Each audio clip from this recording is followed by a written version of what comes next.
एक बार एक छोटे से गांव में एक छोटा सा लड़का रहता था जिसका नाम था कबीर। कबीर बुद्धिमान था, लेकिन उसकी एक कमजोरी थी। वो कभी भी अपना ध्यान केंद्रित नहीं कर पाता था किसी भी एक चीज में। उसका दिमाग एक चंचल पक्षी की तरह इधर से उधर बस भटकता ही रहता था। जब भी वो जरूरी कुछ काम करने बैठता या पढ़ने बैठता तो उसका मन दोस्तों में या फोन में लगा रहता था। कबीर के पिता ने कबीर से कहा, बेटा, तुम्हारा दिमाग किसी जंगली घोड़े की तरह है। अगर तुमने इसे नियंत्रित नहीं किया तो ये तुम्हें गलत दिशा की ओर ले जाएगा। तो अपने दिमाग को नियंत्रित करो और फिर देखो ये तुम्हें किस दिशा में ले जाता है। कबीर ने अपने पिता की बात को गंभीरता से लिया ही नहीं।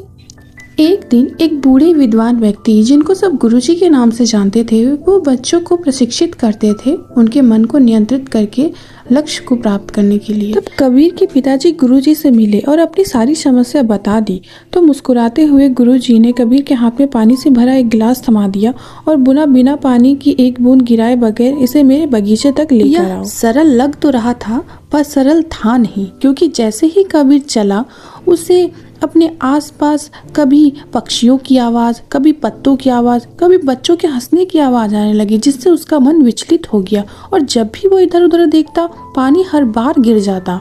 तब गुरुजी ने उससे पूछा कि ये गिलास आधा क्यों खाली है। तब कबीर ने कहा कि उसका मन विचलित हो गया था। तब गुरुजी ने कहा, यह गिलास तुम्हारा लक्ष्य है और पानी तुम्हारा ध्यान।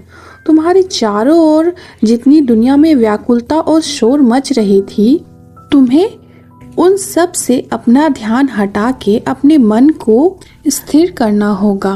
तब कबीर को यह बात समझ आने लगी। उसी दिन से उसने छोटी छोटी शुरुआत करना शुरू कर दिया।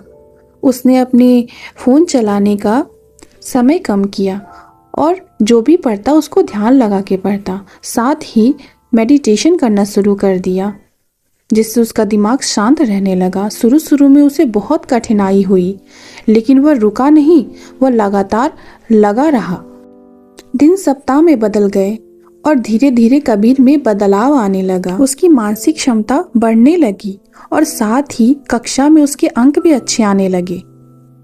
एक साल बाद एक बड़ी राष्ट्रीय प्रतियोगिता की घोषणा की गई, जिसमें सीमित समय में जटिल समस्या के जवाब देने थे। प्रश्न पेचीदा थे, कई छात्र घबरा गए, लेकिन कबीर घबराया नहीं, वह स्थिर रहा।